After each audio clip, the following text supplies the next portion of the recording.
तख्त तसल्ली जेल मशक्कत कोई किसी का यार नहीं, कैदी कहे बीमार बीमार डॉक्टर कहे बीमार नहीं, एक चवन्नी फेंक कर देखो भर्ती से इनकार नहीं।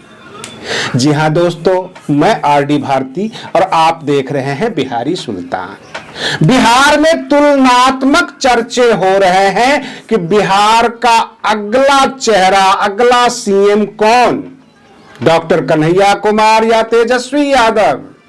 अब आप कहेंगे कि नीतीश कुमार का विकल्प नहीं, जैसे आजकल लोग बोलते हैं प्रधानमंत्री नरेंद्र मोदी जी का विकल्प है विपक्ष में, ठीक उसी तरह है बिहार की सियासत में नीतीश कुमार का विकल्प नहीं था, जिस तरह से उन्होंने बिहार को बदला। लेकिन पिछले 24 घंटे में जो खबरें आ रही है, नीतीश कुमार क्या मानसिक रूप से बीमार है? राष्ट्रीय गान हर भारतीय के लिए एक गंभीर विषय होता है। जब राष्ट्रगान चलता है तो भारत का प्रत्येक नागरिक गंभीर हो जाता है, सुनता है। बिहारी सुल्तान चैनल के सभी सदस्य, हम खुद सम्मान करते हैं। जब राष्ट्रगान चलता हो तो बिल्कुल स्तब्ध मुद्रा में आ जाते हैं, गंभीर होकर सुनते हैं।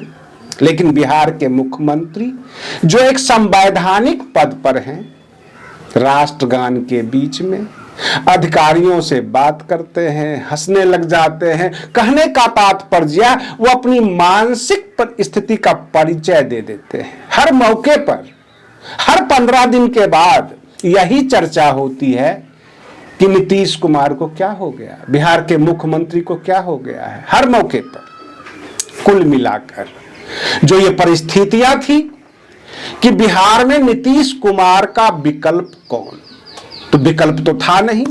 लेकिन जिस हिसाब से डॉक्टर कन्हैया कुमार पद यात्रा निकाले हैं, नौकरी दो पलायन रोको, यह पद यात्रा इतनी रंग ला रही है कि कांग्रेस एक मजबूत स्थिति में आ चुकी है। कांग्रेस बार्गेन भी करेगी, गठबंधन करना उसके लिए मजबूरी नहीं होगा।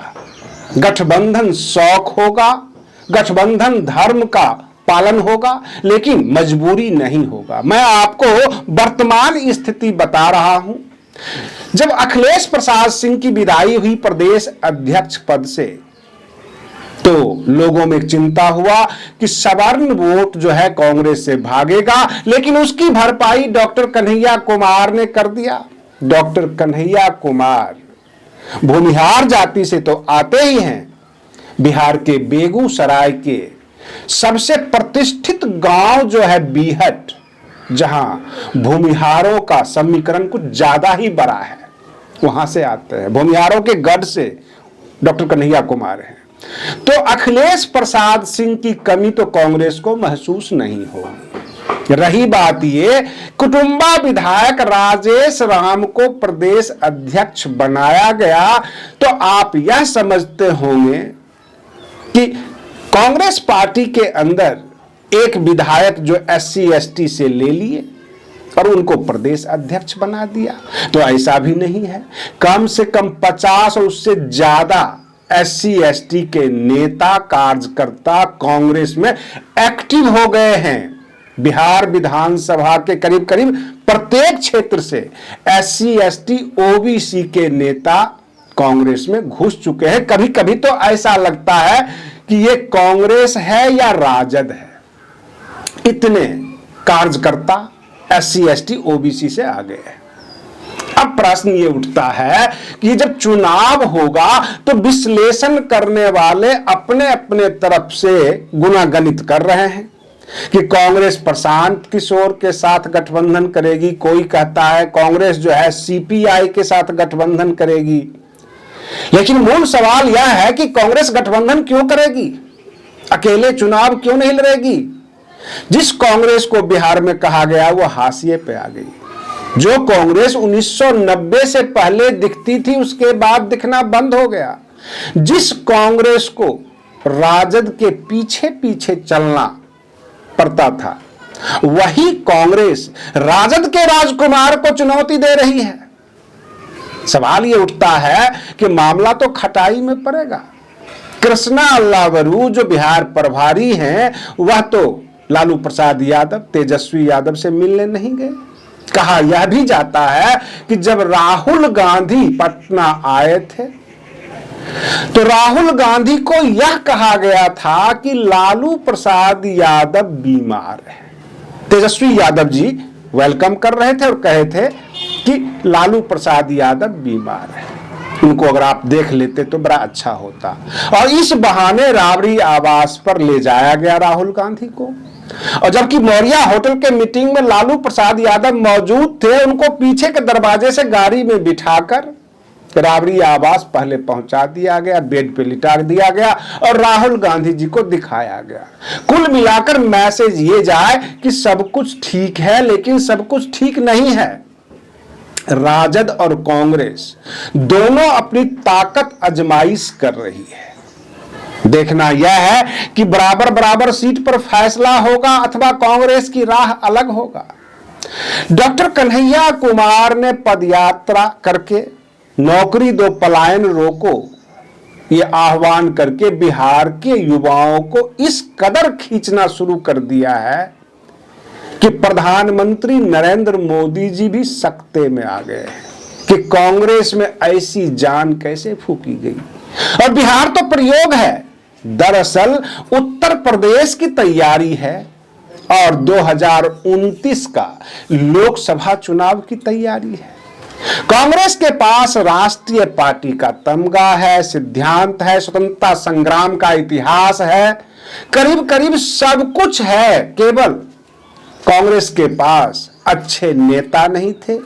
जो खा पीकर मोटे मोटे हो गए थे वो कांग्रेस के लिए नहीं बल्कि खुद के लिए चिंता करते थे और इसलिए कांग्रेस पतन की तरफ चली गई थी। लेकिन अब कांग्रेस में फिर से जान आई है, खास करके बिहार में, और जितने युवा चेहरे को जोड़ा जा रहा है बिहार के अंदर, उससे कांग्रेस में जबरदस्त उछाल आया है। मैं आपको बता दूं कि उत्तर प्रदेश के इलाहाबाद हाईकोर्ट से एक जजमेंट सामने आया। जजमेंट पढ़ने के बाद, खबरें सुनने के बाद आप शर्मसार हो जाएंगे। बिहारी सुल्तान चैनल इस तरह की खबरें नहीं दिखाता, लेकिन इलाहाबाद हाईकोर्ट के जज साहब रेप केस में फैसला सुनाते हैं। जज साहब का नाम है राम मनोहर नारायण मिश्र, लेकिन जजमेंट में न राम नजर आता है, न मिश्र नजर आता है, न कोई संस्कार नजर आता है। देश की महिलाओं को प्रताड़ित किया गया है, लज्जित किया गया है। सुप्रीम कोर्ट शर्मसार है। कहा जाता है ना, चीफ जस्टिस ऑफ इंडिया बड़े एक्शन ले लिए, लेकिन सवाल ये उठता है एक्शन लेके करेंगे क्या?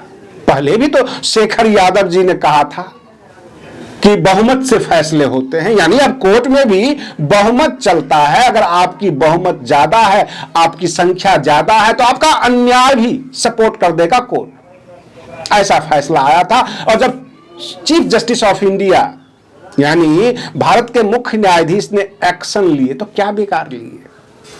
राम मनोहर नारायण मिश्र को क्या बिगाड़ लेंगे? कहने का तात्पर्य यह है कि जो फैसला आया है उस फैसले को पढ़ने के बाद किसी प्रकार का अश्लील वीडियो आपको देखने की जरूरत ही नहीं पड़ेगी। आप घटिया तस्वीर देखेंगे। क्या कोर्ट में इस तरह का बहस होता है? इस तरह के फैसले होते हैं? तो दिनों दिन जो है भाजपा का ग्राफ, भाजपा जो समर्थित मीडिया है, चाहे वो न्यायपालिका हो, मीडिया हो अथवा कुछ भी भाजपा से समर्थित हो, उसका ग्राफ गिरता जा रहा है, संस्कार गिरता जा रहा है। राहुल गांधी जी के उस बयान को, उस अभियान को बड़ा मजाक उड़ाया गया था कि राहुल गांधी जी तो मोहब्बत की दुकान खोले हुए हैं। क्या आज बिहार में राहुल गांधी जी को जो युवाओं के प्रति मोहब्बत दिखी है, जो बेरोजगार युवाओं के प्रति वो मोहब्बत दिखा रहे हैं, क्या ये दुकान बंद करने में सत्ता पक्ष, केंद्र अथवा कोई भी एजेंसी इस दुकान को बंद करा पाएगी? युवा सड़कों पर आ गए। कन्हैया कुमार के नेतृत्व में युवा सड़कों पर आ गए हैं, पद यात्रा हो रही है। कांग्रेस में जोश है, लेकिन उसके आगे भी एक सवाल है। कन्हैया कुमार से सवाल है, कांग्रेस से सवाल है कि जो आप कह रहे हो कि नौकरी दो, पलायन रोको, नौकरी में थोड़ा सा एक शब्द आगे जोड़ना होगा कि सरकारी नौकरी दो और बिहार से बाहर जाने से रोको, बिहार में ही काम दो। पलायन रोको और नौकरी दो, इसमें भाजपा भी काफी चालाकी कर चुकी है। जॉब के बहाने, रोजगार के बहाने, स्टार्टअप इंडिया के बहाने, स्किल इंडिया के बहाने भाजपा ने सारी रंग दिखा चुकी है। क्या कांग्रेस भी वही रंग दिखाएगी चुनाव जीतने के बाद? सरकारी नौकरी नदारद और तमाम जो युवा सड़कों पर दौड़ रहे हैं उनका स्किल डेवलपमेंट शुरू हो जाएगी, प्राइवेट नौकरियां देने के लिए तैयार हो जाएंगे, रोजगार के नाम पे 50,000 25,000 लाख रुपए लोन देना शुरू कर देंगे। ये चीजें कांग्रेस को क्लियर करना होगा। बिहार की जनता उनके हर वायदे का संधि विच्छेद करेगी, सवाल करेगी। युवा ठगे महसूस हो रहे हैं, बिहार के युवा परेशान हैं। उस परेशानी में अगर वो आपसे भोजन की मांग कर रहे हैं तो यह भी क्लियर करना होगा कि भोजन में चावल दाल सब्जी देंगे अथवा कुछ भी फेंक देंगे, रोटी का सूखा टुकड़ा। यह कन्हैया कुमार और कांग्रेस के सामने सबसे बड़ी चुनौती उभर कर आई है, क्योंकि प्रशांत किशोर के पीछे भी जो युवा लगे थे अपना सुनहरा भविष्य को ही देखकर, आज बिहार के युवा डॉक्टर कन्हैया कुमार के पीछे लगे हैं अपना सुनहरा भविष्य को ही सोचकर।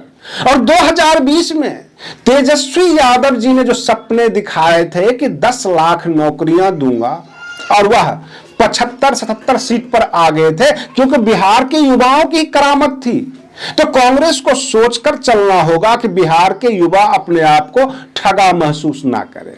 आज के लिए बस इतना ही। आप बने रहिए बिहारी सुल्तान चैनल पर। हम फिर मिलते हैं अगले वीडियो में, तब तक के लिए धन्यवाद।